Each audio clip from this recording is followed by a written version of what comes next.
La Ford rossa del giudice si trova già al Centro Culturale San Domenico per essere esposta al pubblico da stasera. Insegnante di religione Novax a Sciacca fa scattare la quarantena in una scuola. La costa è un patrimonio da valorizzare, un seminario sull'argomento. Calcio parla il presidente FIGC di Agrigento e il padel nella città dei templi.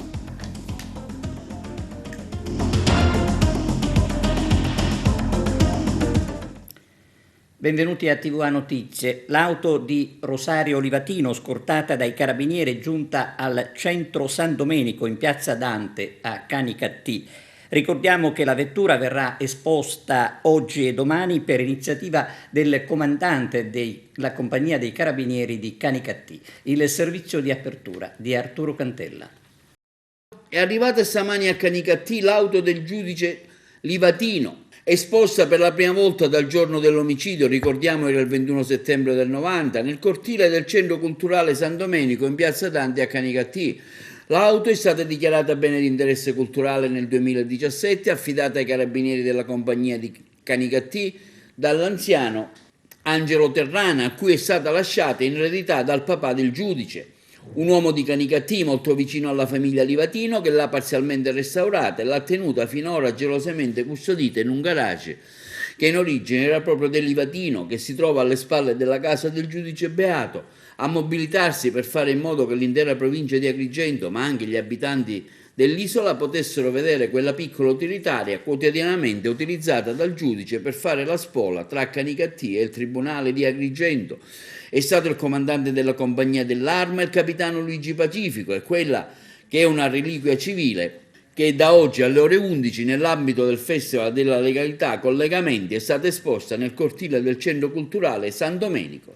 Sentiamo la testimonianza dello stesso Angelo Terrana. Terrana Angelo, nato a Catania 31/3/1930, ho 91 anni e 6 mesi. Da quanto tempo custodisce l'auto del giudice Livatino? Di quando è morto, dopo qualche anno che è morto Rosario, suo padre, mi ha detto: se porti la macchina te la passiamo a nome tuo, però ci deve condurre con quella macchina di mio figlio. Io non ho avuto il coraggio, E non l'ha mai guidato? sì, con la macchina di Rosario non ci cammina. E allora dice, mi tocca pagare la tassa. Poi tutta la volta dice, la rottamiamo. L'abbiamo rottamato e la polizia di Agrigento gliel'ha dato all'avvocato Livatino e quello l'ha dato a me. Una giornata emozionante e straordinaria per Canicattì e non solo, avere l'onore di esporre la Ford Fiesta del giudice Livatino all'interno del centro culturale. Questo grazie alla generosità del signor Terrana e alla collaborazione dell'Arma dei Carabinieri ha reso possibile un sogno, perché pochi hanno avuto la possibilità di ammirarla in questi anni. In questa occasione, nell'ambito di Festival Collegamenti, in onore dei giudici Livatino e Setta, è la giusta sede per onorarne la memoria del beato Rosario Livatino e quindi per dare la possibilità a tanti nostri concittadini di poter visitare il centro culturale e rivedere la macchina guidata quel tragico giorno da Rosario Livatino. Sì, più che un simbolo direi che anche in sé per sé è un evento, perché è il testimone vero di quello che quella mattina del 21 settembre 1990 è successo in quella strada, la 640.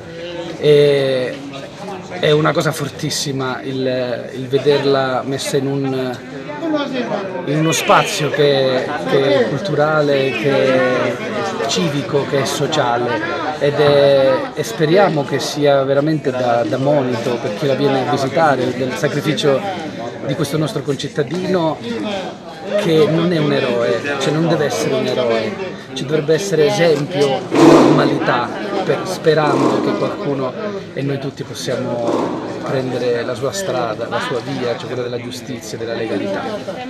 Noi facciamo questo festival apposta, è il secondo anno di Festival di Collegamenti che per il secondo anno punta sull'arte, sulla cultura, sugli eventi, per aprire le menti delle persone, e sicuramente quella di Rosario Livatino era una mente apertissima ed era così aperta da essere così generosa da dare la vita per noi. I casi di Covid in Sicilia, con un insegnante di religione Novax positivo che ha messo nei guai l'istituto Mariano Rossi di Sciacca. E poi vediamo il numero dei vaccinati in Sicilia con Arturo Cantella in entrambi i servizi. Sono 647 i nuovi casi di Covid-19 registrati nelle ultime 24 ore in Sicilia, a fronte di 21.480 tamponi processati nell'isola. L'incidenza sale poco al di sopra del 3%, mentre ieri era al 2,3%. La Sicilia torna così in testa a nuovi contagi giornalieri, seguita dal Veneto con 445 casi e dalla Lombardia con 443. Gli attuali positivi sono 18.416, con una diminuzione di 817 casi, i guariti sono 1.449, mentre si registrano altre 15 vittime che portano il totale dei decessi a 6.756. Sul fronte medico ospedaliero sono adesso 656 ricoverati, 30 in meno rispetto alla giornata precedente, mentre in terapia intensiva sono 82, ben 10 più rispetto al giorno prima.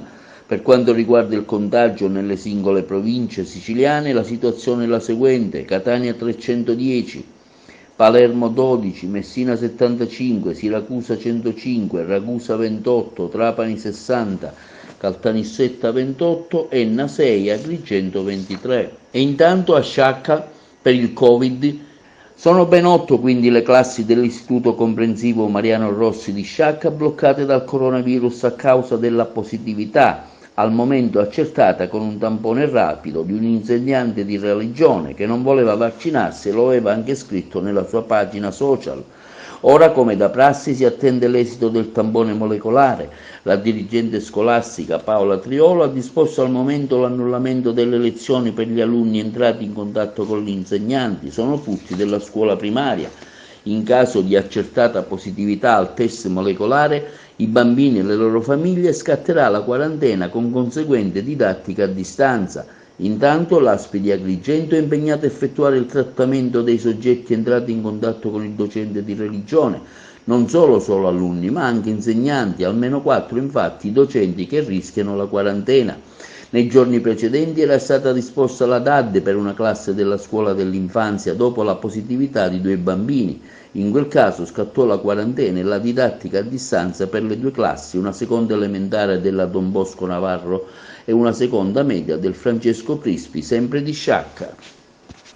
Risulta un incremento delle prime dosi nelle fasce di età dai 20 ai 59 anni nell'ultima settimana relativamente all'assunzione dei vaccini. Nelle fasce lavorative, che vanno dai 20 ai 59 anni nella settimana dal 16 al 22 settembre, si è registrato un incremento generale della somministrazione di prime dosi di vaccino in Sicilia. Lo rilevano i monitoraggi della Task Force Vaccini della Regione Siciliana. In particolare la crescita più ampia si rileva nella fascia che va a un'età di 50 a 59 anni, con un incremento del 13,89%, 9.020 le prime dosi contro le 7.990 della settimana precedente. In risalita anche la fascia che va dai 30 a 39 anni, che rispetto alla settimana del 9 e 15 settembre ha visto un aumento delle prime dosi pari al 10,73%. In crescita, con un incremento dell'8%, anche la fascia dai 40 ai 49 anni, 10.296 contro i 9.533 precedenti. Più contenuto invece l'aumento tra i 20 e i 29 anni, con un 5,31% in più, un trend probabilmente legato all'effetto del decreto del governo centrale che prevede l'estensione dell'obbligo di Green Pass a più categorie di lavori. Di contro, il confronto con i dati della settimana precedente segna un decremento del 46-57% delle vaccinazioni nella fascia di età 12-19 anni, meno 6.148 in coincidenza con l'avvio dell'anno scolastico. Una diminuzione si riscontra anche nelle fasce over 60, il dato complessivo rispetto ai 7 giorni precedenti segna una flessione del 5,99% nella somministrazione delle prime dosi, 54.907 contro le 58.406. Per l'assessore Razza afferma come il governo Musumeci e tutte le strutture sanitarie siano impegnate a fondo per vaccinare quanto più siciliani possibile. È probabile che l'effetto obbligo del Green Pass per l'accesso ai luoghi di lavoro si faccia sentire anche di più nei prossimi giorni e nelle prossime settimane. L'invito dell'assessore Razza che rivolgiamo ai siciliani è sempre di vaccinarsi e avere fiducia nella scienza. L'unica via per sconfiggere il virus e tornare alla normalità è quella del vaccino. Senza stipendio da 2 mesi, i dipendenti dell'AICA sono in agitazione, minacciano lo sciopero, una situazione davvero assurda. Il nuovo servizio idrico AICA, con un comunicato, aveva informato gli utenti sulle diverse possibilità di effettuare i pagamenti delle bollette. Se non si incassano i crediti, si potrebbe dire, non si possono pagare i debiti. Giusto, ma ci sono pagamenti che vanno fatti comunque e che invece vengono rimandati da 2 mesi. Ci riferiamo agli stipendi del personale che per mancanza della retribuzione sacrosanta per chi lavora è entrato in agitazione e non è escluso che incroci le braccia bloccando il servizio idrico, o meglio il nuovo servizio che si chiama AICA appunto. Una brutta gatta da pelare per il nuovo direttore generale Fiorella Scalia appena nominata. Insomma, si è voluta e cercata l'acqua pubblica, affidandone la gestione ai sindaci, ovvero ai partiti che essi rappresentano, perché lo sappiamo purtroppo come funziona. Adesso però bisogna rimboccarsi le maniche e procedere da un lato a garantire la prosecuzione del servizio gestito con la massima trasparenza e dall'altro procedere con i doveri della sana amministrazione, che sono quelli di garantire anzitutto la retribuzione proprio ai dipendenti che hanno famiglia. Purtroppo quello che sta avvenendo tra acqua inquinata, mancato pagamento degli stipendi e sversamento delle fogne la dice lunga sulla difficoltà del nuovo gestore. La costa di Realmonte, un patrimonio da valorizzare. Ci sono le interviste di Arturo Cantella. Si è svolto oggi presso il Long Beach alla Scala dei Turchi a Realmonte un interessante seminario dal tema varietà e potenzialità della costa di Realmonte, patrimonio da preservare e valorizzare. Diversi e tanti e qualificati gli interventi in programma, inserito nell'ambito delle iniziative promozionali del FLAG, Il Sole e l'Azzurro, tra Selinunte, Sciacca e Vigata, in collaborazione con la Regione Siciliana e Dipartimento Pesca Mediterranea nell'ambito del FEAMP 2014-2020. L'evento è stato moderato dal professor Stefano Tesè. Tanti quelli programmati dalle forze dell'ordine, dalle istituzioni, alle associazioni ambientaliste. A dare il saluto ai partecipanti il sindaco della città di Realmonte, Sabrina Lattuca.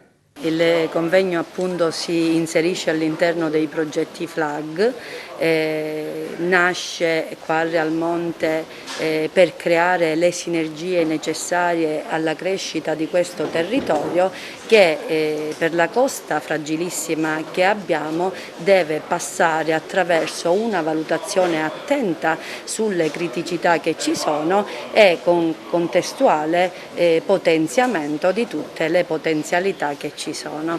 È chiaro che oggi abbiamo dei relatori che sicuramente possono col Comune di Realmonte attivare quei meccanismi prodromici a un'attenta valutazione e contestualmente, dicevo, si può arrivare alle soluzioni a breve, medio, lungo termine e alle potenzialità in ordine a piani di gestione, piani di fruizione, messe in sicurezza, tutto per avere maggiore flusso maggiore respiro anche da un punto di vista economico per gli operatori del settore e quindi per il Comune di Realmonte maggiori servizi. È un futuro importante e soprattutto complesso, di una complessità particolare. L'impressione che abbiamo avuto di questa necessità di riunire tanti soggetti proprio si è palesata nel momento in cui abbiamo fatto l'elenco delle istituzioni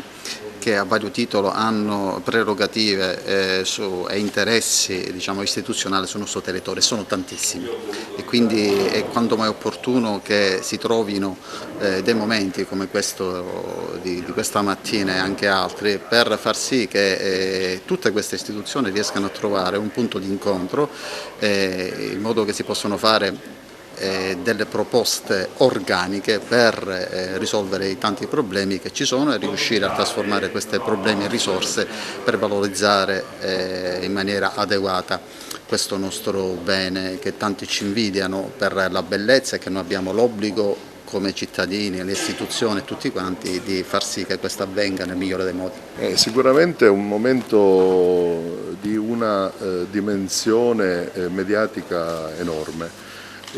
Sono molto fiero oggi del mio territorio che finalmente, si potrebbe dire finalmente, riesce anche ad attirare un contesto che possa realizzare qualcosa di costruttivo nel dare attenzione a quello che noi sappiamo perfettamente essere una costa difficile dal punto di vista geologico, una costa che nel tempo ha dimostrato tutte le sue fragilità, però che sono fragilità che esistono da sempre, quindi non sono un fatto legato solo ed eventualmente all'antropizzazione, ma un fatto del tutto naturale. Quindi c'è da distinguere queste fasi, c'è da distinguere in un doppio ragionamento. Credo che le personalità che oggi convergono sull'argomento siano qualificatissime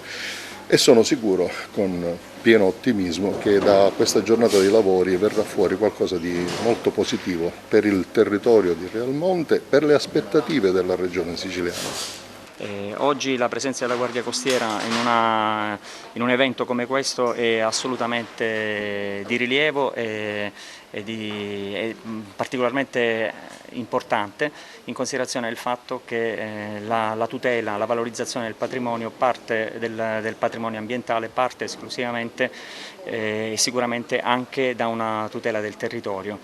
I nostri compiti in ambito ambientale spaziano dalla tutela delle risorse ittiche alla tutela dell'ambiente dall'inquinamento, alla tutela dell'ambiente marino e dell'ambiente costiero. Quindi è una funzione essenziale nel sistema valorizzazione del territorio e protezione dell'ambiente. FLAG è una società consortile mista pubblico-privata il cui territorio ricade tra Campobello di Mazara e Porto Empedocle. L'obiettivo del FLAG è lo sviluppo del territorio e dell'area costiera, principalmente attraverso degli interventi infrastrutturali e una serie di azioni promozionali sempre sul territorio di questa costa. Oltre a Realmonte avete altri appuntamenti? Sì, noi abbiamo previsto 10 appuntamenti, uno per ogni comune e chiaramente su tematiche specifiche dei territori. E questi appuntamenti noi abbiamo preferito che li gestissero le Pro Loco in modo da coinvolgere proprio le aree territoriali di riferimento. Oggi la Scala dei Turchi, insomma un must, un bene visitatissimo in Sicilia. Sì, noi già abbiamo fatto la promozione proprio sulla Scala dei Turchi anche a livello regionale, passando degli spot proprio mirati sulla Scala dei Turchi e prevediamo di fare analogamente tante di queste iniziative su tutte le aree territoriali e le emergenze di questa zona. Lunedì una via di Aragona verrà intitolata ai fratellini Mulone morti nella tragedia delle Maccalubbe. Tonino Butera. Lunedì prossimo l'amministrazione comunale da lei guidata intitolerà una strada ai fratellini Carmelo e Lauro Mulono, deceduti tragicamente nelle Maccalubbe il 27 settembre 2014. Sì, il 27 settembre del 2014 è stata una data segnata per tutta la comunità di Aragona. proprio quel giorno, in un giorno di festa dove uno dei due fratellini compiva il compleanno, doveva essere una giornata di festa, è stata la tragedia, è stata una cosa che non possiamo assolutamente dimenticare. Quindi l'intitolazione di questa strada è proprio per non dimenticare questi bambini martiri di Aragona, perché ecco, grazie a loro ora si sta ponendo molta attenzione su questo sito e si cercherà assolutamente di evitare ulteriori danni e disastri. Voglio anticipare che saranno presenti quasi tutte le autorità della provincia di Agrigento e anche fuori provincia. Quindi lunedì ci sarà questa cerimonia alle 17:15 in una traversa di via Enrico La Loggia, la via F24, che da lunedì sarà via Carmelo e Laura a Mulone.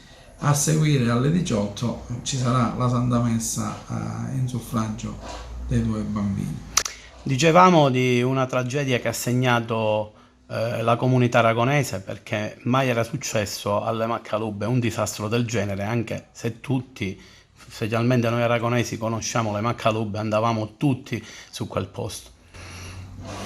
Sì, mai era successo niente, spessissimo queste eruzioni avvenivano nelle ore notturne e quindi dico fino a quella data non c'erano stati mai segnali particolari che potessero fare presagire qualche disastro, ma quel giorno non è stato così. Praticamente la mattina di quel 27 di settembre sono esplosi ed è successa la tragedia, una tragedia che, come ho detto, ha segnato tutti gli aragonesi e non. Al microfono di Arturo Cantella, il neoassessore al turismo del comune di Porto Empedocle parla delle iniziative in programma, tra cui l'inaugurazione del nuovo campo di calcio. Rino Ciofolo, nuovo assessore al turismo di Porto Empedocle, sabato pomeriggio un evento importante, l'inaugurazione del campo sportivo di Porto Empedocle, ma altre iniziative, quali? Una serie di iniziative che questo comune insieme alla Proloco sta portando avanti, quindi iniziative che già erano in itinere e alcune che insomma si sono aggiunte. E allora già a partire da sabato alle ore 17 presso il campo sportivo di Porto Empedocle l'inaugurazione del rifacimento di tutto lo stadio, con la presenza prestigiosa del campione del mondo Totò Schillaci, quindi sarà lui a dare, come dire, accogliere questo nuovo, questo rinnovato campo sportivo. Poi domenica alle 12 presso la Villetta in via Catania, quindi Altiplano Lanterna, Porto Empedocle, ci sarà questa inaugurazione di questa targa ricordo in memoria del grande professore Pasquale Riguccio, grande maestro di musica, dove interverrà un picchetto d'onore con la banda musicale dell'altro esimio maestro empedoclino Carlo Scipetta. Poi martedì l'inaugurazione dell'illuminazione attorno alla Torre di Carlo V per, come dire, riqualificare tutta l'area anche attorno alla torre, e quindi già partiamo intorno alle 19, quindi dalle 19 in poi avete la possibilità di ammirare questo grande spettacolo attorno alla Torre di Carlo V. Poi giovedì un grande evento sempre all'interno della torre organizzato dalla Proloco, un seminario con l'intervento, e questo è alle 17, quindi giovedì 30 alle 17, un seminario dove interverrà proprio il dottore Pasqualino Monti, che è il patrone dell'ente portuale, che sta costruendo proprio il terminal all'interno del porto. A seguire poi abbiamo degli spettacoli in Piazza Kennedy che abbiamo recuperato, spettacoli che erano persi per la verità, perché a causa poi di quella determinazione emanata dal Presidente della Regione, che ci inseriva tra i 4 comuni altamente a rischio insieme a Ravanusa, a Racalmuto e Licata, quindi non c'è stata la possibilità di farli il 27 e 28 agosto. Li abbiamo recuperati quindi l'1 ottobre e 2 ottobre, ossia venerdì e sabato abbiamo lo spettacolo del Rino Ciofalo, non so quanti di voi lo conoscono, un vostro concittadino cantautore nella mia persona, e poi il 2 la scuola di ballo. Chiuderemo il 3 di ottobre con un evento eccezionale di show cooking che si terrà presso la torre di Carlo V, anche questo è un evento organizzato dalla Proloco, a partire dalle 21, dove tutta la cittadinanza, chiaramente è un evento a inviti, mi raccomando prenotatevi anche sul sito, poi vi daremo delle istruzioni in merito, dove tutti i partecipanti hanno la possibilità di vedere, di scoprire quello che è il dietro le quinte della cucina, della preparazione, della grammatura, sale, pepe, insomma. Loro faranno questa esposizione live, dopo seguirà una degustazione, sarà titolata A Cucina di Nanè, quindi si darà molto risalto a quella che è la figura del nostro concittadino Andrea Camilleri, verranno lette delle prose, dei passi tratti dai suoi romanzi, interventi musicali e quant'altro. E veniamo alla sentenza sulla trattativa Stato-mafia, assolti Dell'Utri e Mori. In nome del popolo italiano, visti gli articoli 592 e 605 codice di procedura penale, in parziale riforma della sentenza emessa dalla Corte d'Assise di Palermo in data 20 aprile 2018, appellata da Bagarella Leoluca, Cina Antonino, De Donno Giuseppe, De Lucio Marcello, Mori Mario, Subragni Antonio, nonché dalla parte civile Presidenza del Consiglio dei Ministri, assolve De Donno Giuseppe, Mori Mario e Subragni Antonio dalla residua imputazione d'opera scritta per il reato di cui al capo A, perché il fatto non costituisce reato. Dichiarano non doversi procedere nei riguardi di Bagarella e Leoluca Biagio per il reato di cui al capo A, limitatamente alle condotte commesse in pregiudizio del governo presieduto da Silvio Berlusconi, previa riqualificazione del fatto ai sensi dell'articolo 56 del codice penale come tentata minaccia dura aggravata al corpo politico dello Stato per essere reato così riqualificato e estinto per intervenuta prescrizione. Per l'effetto ridetermina la pena nei riguardi di Bagarella e Leoluca Biagio in anni 27 di reclusione. Assolve Dell'Utri Marcello della residua imputazione del reato di cui al capo A come sopra riqualificato per non aver commesso il fatto e dichiara cessata l'efficacia della misura cautelare del divieto di espatrio già applicata nei suoi riguardi. Revoca le estradizioni civili adottate nei riguardi degli imputati De Donno, Mori, Subragni e Dell'Utri e ridetermina in euro 5 milioni l'importo complessivo per risarcimento dovuto alla Presidenza del Consiglio dei Ministri. Conferma nel resto l'impugnata sentenza anche nei riguardi di Brusca Giovanni, coimputato nel presente giudizio d'appello ai sensi degli articoli 587 e 601 codice di procedura penale.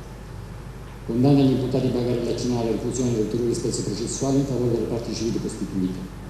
Che liquida in complessivi euro 7.657 oltre il CPA in favore di Presidenza del Consiglio dei Ministri, Presidenza della Regione Siciliana, Comune di Palermo, Associazione tra familiari delle vittime delle stragi di Via dei Trigofili, Libera Associazione Nomi e Numeri contro i Mafia.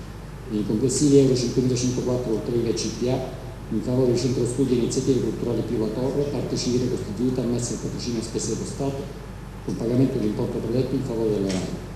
Condanna la parte civile appellante al pagamento delle spese del procedimento. Visto l'articolo 544,3 codice di procedura penale, fissa in giorni 90 il termine per il deposito della motivazione della presente sentenza, udienza e porta. E poi leggeremo le motivazioni e avremo modo di capire meglio quali sono stati i percorsi che ha seguito la Corte nell'arrivare a questa soluzione. Aspettavate? Ce l'auspicavamo, d'altra parte la sentenza è piena, non aver commesso il fatto, quindi non ci sono alternative a una soluzione che è la migliore che si potrebbe mai immaginare, quindi siamo più che soddisfatti. Ma la condanna di Bagarella, cosa dice? Non lo so, bisognerà leggere le motivazioni, è davvero difficile fare letture di ciò che la Corte ha pensato in questi giorni di Camera di Consiglio. Cioè non c'è un tutti assolti, comunque voi uscite così, però evidentemente qualcosa, una trattativa c'è stata, o una minaccia. Ma non è un tema che riguarda noi siamo felici perché il nostro assistito è stato finalmente dichiarato estraneo a questa imputazione dopo 25 anni di processi sul periodo successivo al 1994. Questo è un esito necessario alla luce delle carte. Ecco, avvocato, nella sentenza di primo grado Dell'Utri era stato definito come il trade union tra Cosa Nostra e la politica. Evidentemente non è il trade union e non lo è stato tra Cosa Nostra e la politica. L'ottava volta i giudici di questo paese hanno detto che la trattativa non esiste, è una bufala, è un falso storico, è un'invenzione. Che cosa ha detto il suo assistito? Era contento. Ha detto Era contento perché finalmente la verità, sebbene poco a poco e lentamente, viene fuori. Gli ha detto qualcosa? Ha detto questo, per fortuna la verità poco a poco viene fuori. Grazie. Grazie a voi. La soluzione? Sì, una soluzione di cui io e il collega che difende De Donno siamo sempre stati convinti. Finalmente la verità è venuta fuori. A costo di sacrifici, a costo di una grande fatica. Hai già parlato col prefetto? Sì, li abbiamo avvisati e sono ovviamente contenti del risultato. È stato identificato e deferito all'autorità giudiziaria il presunto responsabile dell'incidente stradale verificatosi a Giardini Naxos nella notte del 13 agosto, nel quale sono rimaste gravemente ferite 3 giovani ragazze originarie di Bronte, una di loro ancora in prognosi riservata. Secondo i carabinieri, si tratta di un originario di Taormina che dovrà rispondere dei reati di lesioni personali stradali gravissime e fuga del conducente. La sera dell'incidente le 3 ragazze stavano camminando sul lungomare di Giardini Naxos quando improvvisamente sono state travolte dal conducente di una Panda bianca. L'automobilista si è dato subito alla fuga senza prestare soccorso. I carabinieri della stazione di Taormina hanno subito avviato le indagini e si sono messi alla ricerca del pirata della strada. I militari hanno sentito alcuni testimoni che avrebbero notato l'auto in fuga e passando al setaccio le telecamere presenti in zona, controllando in modo sistematico parcheggi e autocarrozzerie al fine di individuare l'auto pirata. I carabinieri sono riusciti a individuare un'autovettura sospetta parcheggiata nella piazza Falcone Borsellino della frazione Trappitello di Taormina, che presentava alcune ammaccature sulla carrozzeria, parzialmente compatibili con l'investimento. Il mezzo presentava dei segni di recente riparazione. I militari dell'Arma hanno deciso di effettuare ulteriori approfondimenti investigativi. Gli accertamenti hanno permesso di rintracciare un 20enne del luogo.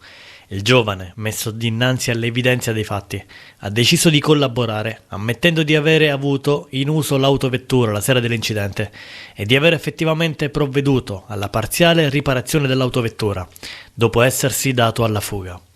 L'indagato, unitamente ad un coetaneo a cui aveva confidato l'accaduto, aveva provveduto alla sostituzione dello specchietto retrovisore del parabrezza e di un faro anteriore che si erano frantumati nell'impatto. Il coindagato, un 24enne originario di Paternò, è già noto alle forze dell'ordine ed è stato denunciato per favoreggiamento personale. Il parabrezza e il faro dell'autovettura, rinvenuti in un'autocarrozzeria di Paternò, sono stati sottoposti a sequestro unitamente all'autovettura, in attesa dei rilievi tecnici e biologici. Nella stessa circostanza l'uomo è stato anche tratto in arresto in flagranza di reato per detenzione ai fini di spaccio di sostanza stupefacente. Lo stesso infatti è stato sorpreso in un appezzamento a Giardini Naxos in possesso di circa 100 grammi di sostanza stupefacente del tipo marijuana e materiale vario per il confezionamento. L'arrestato, dopo l'udienza di convalida, è stato sottoposto agli arresti domiciliari. Il 20enne, interrogato in presenza del suo legale, avrebbe confermato la versione dei fatti ricostruita dai carabinieri. Adesso dovrà rispondere dei reati di lesioni stradali gravissime con fuga del conducente. Rischia una pena da 3 a 7 anni. E adesso pausa per la pubblicità. A tra poco. Giro di fatture false scoperto dalla Guardia di Finanza a Messina. Una nuova maxi truffa ai danni dello Stato è stata scoperta dalle Fiamme Gialle. La Guardia di Finanza di Patti ha accertato presunte fatture false per 21 milioni di euro. I militari hanno eseguito un'ordinanza di applicazione di misura cautelare personale e reale, ponendo agli arresti domiciliari 3 soggetti e notificando l'interdizione dall'esercizio dell'attività d'impresa in qualsiasi forma per la durata di 1 anno. Per altri 8 soggetti Nella stessa indagine sono state sottoposte a sequestro somme per un valore di circa €500.000. Il provvedimento, sulla base di imputazioni provvisorie e che dovranno comunque trovare conferma in dibattimento e nei successivi gradi di giudizio, è stato emesso dal giudice delle indagini preliminari del Tribunale di Patti, dottor Eugenia Liquò, su richiesta della locale Procura della Repubblica. L'inchiesta scaturisce dalle indagini svolte dai finanzieri della tenenza pattese, coordinati dal gruppo di Milazzo, che hanno consentito di disvelare un presunto sofisticato sistema di frode attraverso il quale gli indagati avrebbero percepito, secondo l'accusa in maniera indebita, fondi pubblici per un importo di oltre €1 milione. Due pattesi di 50 e 41 anni e un gioiosano di 30 anni sono stati destinatari della misura degli arresti domiciliari. Secondo l'accusa sarebbero stati ai vertici di una strutturata associazione finalizzata alla truffa aggravata ai danni dello Stato, all'emissione e utilizzo di fatture per operazioni inesistenti fino alla frode fiscale. Sfruttando anche rapporti parentali e amicali, a decorrere dal 2016 in poi venivano costituite ben 10 società, amministrate anche da terzi soggetti destinatari del provvedimento di interdizione. Le attività di impresa, soggettivamente e oggettivamente interconnesse, erano state create, secondo l'accusa, per ottenere ingiusti profitti. Illeciti introiti ottenuti non solo attraverso la produzione e utilizzo indiscriminato di false fatture per documentare il sostenimento di spese relative a 4 progetti di investimento assistiti dal Fondo Centrale di Garanzia della Banca del Mezzogiorno, Mediocredito Centrale, ma anche per non aver onorato, successivamente all'avvenuta erogazione, i connessi impegni assunti con il contratto di finanziamento. I 4 progetti di investimento, per un importo totale pari a oltre €1 milione, avrebbero dovuto essere destinati alla realizzazione di pasta bio di elevata qualità, prevedendo anche la ristrutturazione, poi rivelatasi fantasma, di un opificio industriale ubicato in provincia di Enna. Le investigazioni svolte consentivano di appurare, da un lato, l'assenza di qualsiasi profilo imprenditoriale da parte degli amministratori di diritto, alcuni anche gravati da precedenti penali e di polizia, dall'altro l'inesistenza delle sedi delle società emittenti riceventi la documentazione commerciale, in quanto sprovviste di reale struttura logistica aziendale, talune totalmente prive di dipendenti a fronte di fatturati significativi, un giro vorticoso e milionario di documentazione falsa pari a ben €21 milioni tra fatture false emesse e ricevute, e che solo una meticolosa analisi della documentazione contabile delle società coinvolte ha consentito di ricostruire nel dettaglio. Le Fiamme Gialle pattesi eseguivano anche mirate ispezioni fiscali che, oltre a portare alla tassazione dei proventi illeciti quantificati in oltre €1 milione, consentivano di segnalare all'Agenzia delle Entrate di Messina e alla Procura della Repubblica di Patti importanti valori frutto di evasione fiscale per oltre 4 milioni tra IVA e IRAP. C'è un maggiore ottimismo perché, a differenza dell'anno scorso, abbiamo registrato delle prese di posizione molto chiare da parte del governo, da parte di numerosi esponenti politici, tutti concordi nel dire che la didattica a distanza, la chiusura delle scuole ha rappresentato un elemento molto grave per la popolazione studentesca. Per cui siamo tutti d'accordo sulla scuola in presenza. Le criticità però restano e su queste dobbiamo vigilare, perché i protocolli rimangono molto rigidi e quindi la possibilità che le classi vadano in quarantena per la presenza di un solo ragazzo positivo spingeranno sicuramente, sta già avvenendo, verso la DAD molte classi, per cui la DAD non è ancora scomparsa ed ecco il motivo per il quale noi stiamo chiedendo, e abbiamo avuto anche dei riscontri in questo senso per esempio dalla sottosegretaria Floridia, che ha partecipato al nostro convegno di venerdì 10 settembre, che i protocolli vengano modificati, che per esempio sul modello di quello che si sta facendo in altri paesi, che venga mandato a casa in quarantena solo il ragazzo positivo e non considerare stretti contatti tutti gli altri. Questo sarebbe veramente probabilmente la svolta decisiva. E l'altra cosa, l'ho fatto presente anche nel mio intervento oggi qui in Commissione, è rappresentata dal fatto che ci auguriamo che non si vada in zona rossa e arancione, ma il decreto 111 prevede che nel caso in cui si arrivi in zona rossa e arancione, i sindaci e le amministrazioni locali, anche i presidenti di regione, possono decidere di chiudere le scuole. E questo per noi, visto ciò che è successo l'anno scorso con chiusure spesso indiscriminate e ingiustificate, è qualcosa che dobbiamo assolutamente evitare e sul quale come Comitato Scuola in Presenza vigileremo. Siamo allo sport. Agrigento, capitale del Grande Padel, con una 2 giorni tutta da scoprire. Agrigento, capitale del grande padel, per 1 o 2 giorni, tutta da scoprire e vivere all'insegna dello sport, della competizione, del divertimento, della solidarietà e del gusto. È tutto pronto al Tennis Club Città dei Tempi per l'iniziativa Free and Padel League Cup Star, che si terrà sabato 25 e domenica 26 settembre prossimi. Si sfideranno 8 coppie provenienti dai migliori circoli siciliani, 6 le nazioni rappresentate in esclusiva direttamente dal World Panel Tour. Arrivano le star, la coppia 12 e 15 della classifica mondiale, Adriana Lemandi, Cochi Nieto, Lucas Campagnolo, Lucas Bergamini. Poi anche Food e Beverage, lo spettacolo gratuito con Tonzinata Live e la solidarietà con diverse associazioni del territorio coinvolte come l'Avis, l'Unicef, Fontanelle Insieme, l'evento organizzato dalla SD Free and Padel Lag di Agrigento, sponsorizzata dalla HDI Assicurazioni e gode del patrocinio del Comune di Agrigento, assessorato allo sport e assessorato alle politiche sociali. Al via sabato mattina alle 10 le prime partite, come ci spiega Marco Miliotto, presidente della SD Free and Padel League Agrigento.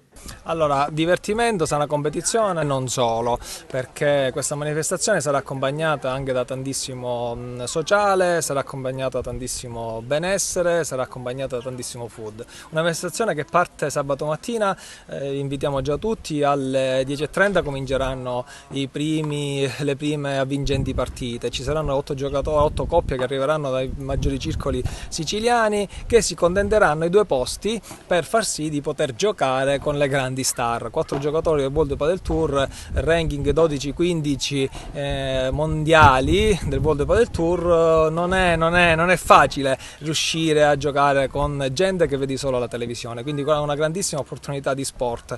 Ma oltre allo sport c'è tanto altro, perché ci sarà sempre a partire dalla mattina uno street food spagnolo, faremo paella valenziana, ci saranno club sandwich, ci saranno le fritture tipiche di pesce spagnole, ci sarà un intrattenimento il pomeriggio, quando interromperemo un po' le partite con Tom Sinatra, poi la sera le partite con la P maiuscola, ragazzi, diteglielo anche voi, la grandissima semifinale con veramente giocatori importantissimi. La domenica mattina ancora sport, la finale, ma prima della finale abbiamo invitato i ragazzini in carrozzina che giocano a tennis, l'Unitalsi che porteranno anche loro del rappresentante. Abbiamo invitato il comitato di quartiere Fontanelle Insieme, l'Avis, quindi tanto sport e benessere. I giocatori intratterranno questo è il rappresentante, scambieranno qualche colpo di pallina, faranno tanto sociale e poi si dedicheranno allo sport. Quindi invitiamo tutti a essere tanti, a essere presenti, perché significa godersi tanto. Noi il Friends Padel League ha sempre sposato, da quando è nata la nostra associazione, da quando abbiamo cominciato ad organizzare il nostro primo torneo, a organizzare i nostri eventi, siamo partiti proprio con questa idea, l'idea del Friends. Friends significa socialità, Friends significa partecipazione, significa inclusione, significa amicizia. Tutti coloro che hanno voglia di stare con noi in amicizia, nel benessere e nello sport, che ben vengano. Questa manifestazione, non dobbiamo dimenticarlo, dobbiamo ringraziare il nostro main sponsor HDI, che ci ha permesso di poter ottenere tutto questo, perché come dico io, il padel è patrimonio di tutti. Grazie alla sponsorizzazione del main sponsor HD siamo riusciti ad avere le risorse per poter portare qualche cosa che forse solo noi siamo riusciti a portare, quantomeno in Sicilia, ad un torneo di questo livello. Quindi buon divertimento, il divertimento è assicurato, il benessere è assicurato. Venite perché noi vi aspettiamo a braccia aperte. Oltre al nostro sponsor HD dobbiamo ringraziare il Comune di Agrigento, perché ha patrocinato la manifestazione, grazie anche all'assessore alle politiche sociali Marco Vullo e l'assessore allo sport Costantino Ciulla, e l'AXI, con la quale noi siamo associati e convenzionati, che ci ha dato tanto supporto anche dal punto di vista logistico e anche dal punto di vista anche gestionale. Ricordiamo un'altra cosa, che sabato pomeriggio il bellissimo torneo dei ragazzini, non dimentichiamolo, il torneo Open giallo 8-16, quindi ci saranno delle partite che si avvicenderanno di grandissimo divertimento, dove ci saranno i ragazzini che si sorteggeranno tra di loro le coppie e si divertiranno tantissimo sotto gli occhi delle stars, perché giocheranno e saranno visti e visionati dalle 4 star che ricordiamo, Cochi Nieto, Tito Allemandi, Lucas Bergamini e Lucas Campagnolo, che saranno qui a dargli un'occhiata e chissà cosa potrebbe uscirne fuori. Quindi davvero vi aspettiamo. Calcio, parla il presidente della FIGC di Agrigento, Angelo Caramanno, sui campionati di terza categoria e su calcio a 5 maschile e femminile. Presidente Caramanno, finalmente si parte con la terza categoria, si parte con il campionato juniores, ma anche con il calcio a 5 sia maschile che femminile. Vediamo un po' di fare il punto sulla situazione e il numero delle squadre che compongono i vari tornei. Sì, allora per quanto concerne la terza categoria, le squadre che ad oggi si sono iscritte nella nostra delegazione sono 12. Siccome i termini dal 20 sono stati protratti per qualche altro giorno, stiamo lavorando pure per un'eventuale altra squadra, quindi per arrivare a 13. Diciamo che dopo questo travaglio della pandemia, di società che sono fermate l'anno scorso per il coronavirus, quest'anno c'è stato molto entusiasmo, le società stanno ripartendo, già ci sono società che hanno fatto le prime amichevole e quindi pronte, scalpitano per andare in campo. Noi siamo pronti, il girone ancora è da comporre, perché come ben si sa il girone non è solo della nostra delegazione, della nostra provincia, ma potrebbe anche essere composto da società di altre province e qualche altra nostra società andare a giocare in altre delegazioni, come è successo negli altri anni. Quindi non è questa la composizione del girone, ma sono le squadre iscritte nella nostra delegazione.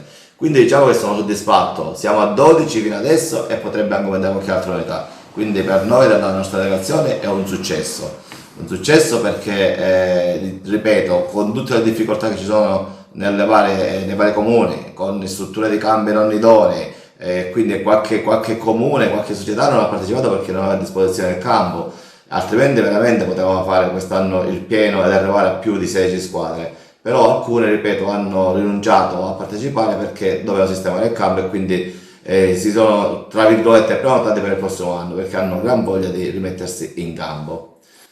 Per quanto riguarda invece la squadra juniores, mi sembra che sia stato più fattibile, più facile comporre il girone.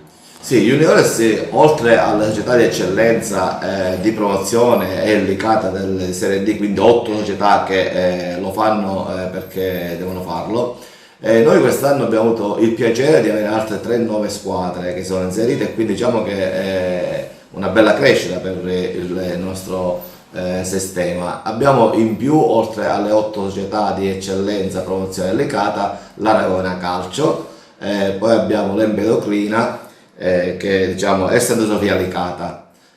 Sono 3 società che, pur non avendo l'obbligo di partecipare alle università, partecipano con il piacere di fare questo torneo e quindi anche lì siamo pronti per la partenza, abbiamo già il girone fatto e quindi aspettiamo la data che è fissata per il 13 ottobre e quindi ripartire. Nelle università il giorno fisso per le partite per tutti è il mercoledì e quindi il 13 ottobre tutto va bene, già siamo pronti per il fischio d'inizio per questo nuovo campionato. Per quanto riguarda invece il campionato di calcio a 5 maschile e femminile, novità? Sì, per quanto riguarda il calcio a 5 maschile, l'anno scorso avevamo 3 società iscritte e quest'anno abbiamo 5 società iscritte, quindi anche qua siamo in crescita ed è un bel successo anche in questo settore. Abbiamo il Mempi, Gattopardo Parma, Gemini, Agrigento Futsal e New Star Grotte, quindi diciamo 2 unità in più che ci fanno ben sperare per fare un girone diciamo nella nostra provincia con la possibilità di inserirci nel girone del Caltanissetta, quindi fare un interprovinciale, quindi squadre e girone fatti di società che sono tutti geograficamente molto vicine. Per quanto riguarda invece le squadre giovanili, ecco, scendendo ancora di età. Sì, prima volevo parlare, Carmelo, pure del calcio a 5 femminile, sì, della Serie D, perché anche lì abbiamo avuto un aumento. Da 2 società che l'anno scorso avevano dato l'adesione e poi non siamo partiti, siamo arrivati a 3 e forse avremo la 4ª società la prossima settimana, quindi raddoppiamo quasi la società. Abbiamo l'Agragas 2018, Santa Sofia Licata, New Star Grotte e poi c'è un'incognita di un'altra società che ci ha dato, diciamo, l'adesione, quindi ha tutte le carte regola per partecipare, solo una cosa burocratica, potremmo essere 4. Per quanto riguarda invece il settore giovanile, lì i termini sono un po' più avanti di scadenza, quindi le società se la prendono con gomo, stanno pensando, riflettendo per iscriversi, però già abbiamo una discreta adesione e quindi pensiamo di fare tutti i campionati, diciamo, mantenendo sempre il livello degli altri anni. È chiaro che nel settore giovane c'è un po' di difficoltà, nel senso che fino ai giovanissimi è richiesto il Green Pass e quindi chi ce l'ha gioca, mentre per gli esordienti ascendenti il Green Pass non è obbligatorio e lì vediamo che succede, cosa faranno i nostri dirigenti, se riusciranno a fare la squadra, eventualmente a iscriversi nel nostro campionato. Noi siamo pronti, mettiamo a disposizione tutta la nostra, diciamo, esperienza, il nostro modo di cercare di portare tutti in campo in serenità e tranquillità e quindi siamo pronti per partire. Ed è tutto, grazie per la vostra attenzione e arrivederci.